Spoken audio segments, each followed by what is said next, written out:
अब जल्दी से क्विक रिएक्शन लेते हैं हमारे तमाम जो खास मेहमान इस वक्त हैं। गौरव की बातचीत आपने देखी कुमारी सैलजा से। कुमारी सैलजा कह रहे हैं कि हमारी कोई नाराजगी नहीं होती, लेकिन उससे पहले किरण चौधरी ने क्षेत्रवाद के आरोप लगाए, जो हरियाणा की सियासत में एक कॉमन एलिगेशन रहा हर सरकार के ऊपर, चाहे वो चौटाला फैमिली रही हो, चाहे इससे पहले भजन लाल फैमिली रही हो, बंसीलाल फैमिली रही हो, ये वहां के मुख्यमंत्री पर आरोप लगते रहे। किरण चौधरी उसको दोहराती हुई नजर आए। जल्दी से मैम अपनी बात कंप्लीट कीजिएगा, फिर जल्दी से क्विक रिएक्शन बाकी के और प्रवक्ताओं का लेते हैं। सारिका जी। जी बिल्कुल, मैं यही कहना चाहूंगी कि इस झूठ लूट और फूट की जो सरकार है उसका अंत आ चुका है और 8 तारीख को हरियाणा फिर से एक समृद्ध हरियाणा बनने की राह पर कांग्रेस के नेतृत्व के अंदर आगे बढ़ेगा। इस बात का मुझे पूरा यकीन है। और आप देखिएगा, नहीं होगा। बिल्कुल नहीं मैडम, आप इसी मंच पर हम 8 तारीख को इसी चैनल पर फिर से चर्चा करेंगे और निश्चित रूप से आप देखेंगे कि हरियाणा में चारों तरफ जो पिछले 10 साल से हरियाणा का विकास रुक गया, युवा बेरोजगार हो गए, नशे की लत पड़ गई, अग्निवीर जैसी योजना, किसानों के ऊपर लाठीचार्ज, आपने जिस नशे की लत का जिक्र किया इसका जवाब अरविंद जी देंगे, क्योंकि इनके नेता लगातार कांग्रेस के ऊपर आरोप लगा रहे हैं कि जो खुद नशाखोरी का कारोबार करते हैं वो कांग्रेस नेताओं के साथ नजर आते हैं। अरविंद जी। देखिए, सबसे पहले एक विनम्र अपील हरियाणा की जनता से कि पहले वोट करें, पहले मतदान दें, फिर जलपान करें और ऐसी सरकार को चुने जो परिवारवाद के खिलाफ हो, जो भ्रष्टाचार के खिलाफ हो और जिसकी प्राथमिकता विकास हो और सुशासन हो। अब मैं आपको जवाब देता हूं। देखिए, प्रत्यक्षम किम प्रमाणम, जहां प्रत्यक्ष रूप में दिखता हो वहां प्रमाण की जरूरत नहीं होती। एक तरफ कांग्रेस के 10 साल और एक तरफ भारतीय जनता पार्टी के 10 साल।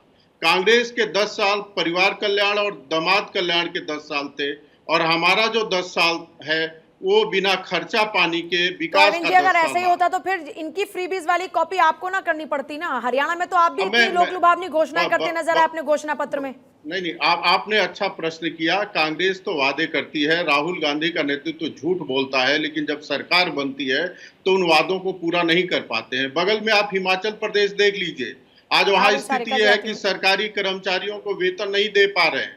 वहां स्थिति यह है कि टॉयलेट पे भी कांग्रेस टैक्स लगा रही है। आप कर्नाटक देखिए, कर्नाटक के मुख्यमंत्री कहते हैं कि विकास के लिए हमारे पास पैसे नहीं है। आप तेलंगाना में देख लीजिए, वादे जो किए गए थे वो पूरे नहीं हो रहे हैं। तो कांग्रेस की सरकार परिवारवाद की सरकार और झूठ और लूट की सरकार होती है। जितना भी झूठ बोला जा सकता है ये झूठ बोलते हैं, लेकिन जब काम करने की बारी आती है तो हाथ खड़े कर देते हैं। आप बताइए, हिमाचल प्रदेश के विकास का वादा किया गया था, आज क्या कारण है कि सरकारी कर्मचारियों को इंतजार करना पड़ रहा है, उनकी सैलरी तक नहीं मिल पा रही है। ये पूरा भारतवर्ष देख रहा है और हरियाणा ने कांग्रेस का भ्रष्टाचार आप कह रहे हैं कि इन्होंने वादे किए और जनता ने देखा कि इन्होंने वादे पूरे नहीं किए, इसलिए आपको लगता है कि जनता आप पर एतबार करेगी। जेजेपी की प्रवक्ता शैलजा भाटिया इस वक्त हमारे साथ में। शैलजा भाटिया जी, अजय चौटाला को सुन रहे थे, उन्होंने कहा कि चाबी का ताला जेजेपी खोलेगी सत्ता का, तो क्या मानकर चले? किंग मेकर की भूमिका में मानकर चल रही एक बार फिर से जेजेपी खुद को? बहुत बहुत नमस्कार। जितने भी दर्शक हैं उनको मैं शुभकामनाएं देती हूँ। लोकतंत्र का बहुत बड़ा पर्व है और हरियाणा की जो जनता है बहुत समझदार जनता है। उन्होंने 10 साल कांग्रेस का भी काल देख लिया है और उसके बाद 10 साल उन्होंने भाजपा का भी देखा है और उसके अलावा 4.5 साल भाजपा का भी कार्यकाल उन्होंने देखा है। और मुझे लगता है वो जब अपना वोट करेंगे उनके दिमाग में ये जरूर आएगा कि जो प्रदेश का नेतृत्व है वो एक ऐसा नेता करे जिसके पास एक विजन हो। और जहां तक विजन की बात कर रहे हैं, जितनी भी हमने घोषणाएं की थी उसको हमने घोषणाओं को सिर्फ उनको पूरा नहीं किया, उसके अलावा हमने प्रदेश के लिए 4.5 साल में क्या आपको ये रियलाइज होता है, क्या जेजेपी को ये रियलाइज होता है कि बीजेपी के साथ जाकर गलती कर दी थी? और जेजेपी की प्रवक्ता से मेरा सवाल था, मैम जवाब दीजिएगा। हाँ जी, मैंने जैसे कि आपको बोला कि हरियाणा की जनता जब वोट करेगी तो वो उस नेता के लिए वोट करेगी जिसमें विजन हो। 10 साल का कार्यकाल वो भाजपा का भी देख चुके हैं, 10 साल का कार्यकाल कांग्रेस का भी देख चुके हैं और 4.5 साल का कार्यकाल भाजपा का भी देखे हैं। और भाजपा ने अपने कार्यकाल में जितने घोषणा पत्र में हमने घोषणाएं की थी उनको ही नहीं पूरी किया। बाकी हमने चाहे युवा हो, चाहे महिला हो, चाहे हमारे बुजुर्ग हो, सबके जितने भी आप बोल ही चुके हैं मैम, ये सब तो आप जनता के बीच बोल चुके हैं। मैं कुछ अलग सुनना चाह रही हूँ। मेरा सवाल ये है कि क्या अब आपको ये रियलाइज हुआ कि बीजेपी के साथ जाना गलत था, या फिर आगे भी अपॉर्चुनिटी बीजेपी के साथ देखते हैं गठबंधन की? देखिए, ये चीज हर रोज और हर बार हमारा शीर्ष नेतृत्व आदरणीय दुष्यंत चौटाला भी ये बहुत बार बोल चुके हैं कि आगे जब भी होगा भाजपा के साथ जाके हमने गलती किया है और उस गलती को हम नहीं दोहराएंगे।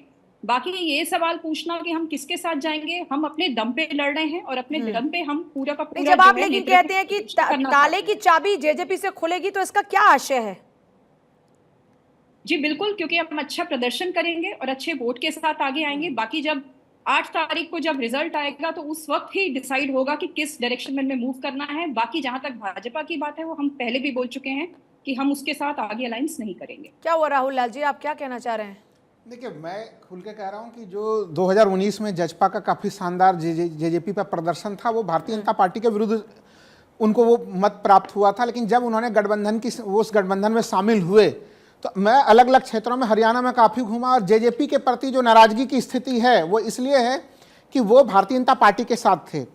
अब बीजेपी को लेकर जो यहाँ पे तमाम दावे किए जा रहे थे, मैं बता दूं कि आखिर 9.5 वर्ष तक मुख्यमंत्री कौन रहे?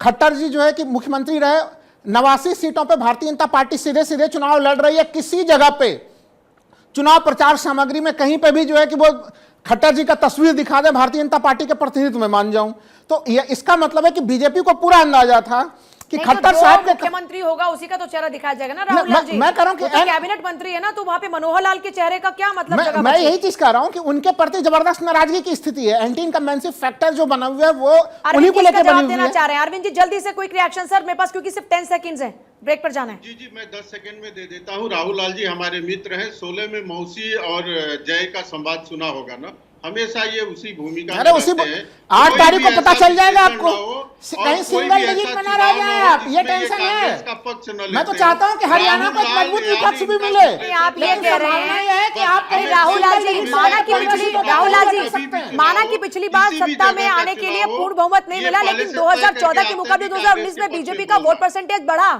वोट शेयर बढ़ा, तो आप कैसे कह रहे हैं कि 1 तक सिमट जाएंगे? नहीं, इनका वोट शेयर, इनका अगर आप देखें तो इनका नहीं, वोट शेयर राहुल- घटा था राहुल जी, इनका। एक बात वोट शेयर बढ़ा बताइए, आप 19 देखिए में, क्यों बोलते 14 हैं? के मुकाबले आप 19 में जब बढ़ा। बोल रहे थे तो मैं आप आपकी इसी बात पर सुना। वापस लौट रहे हैं।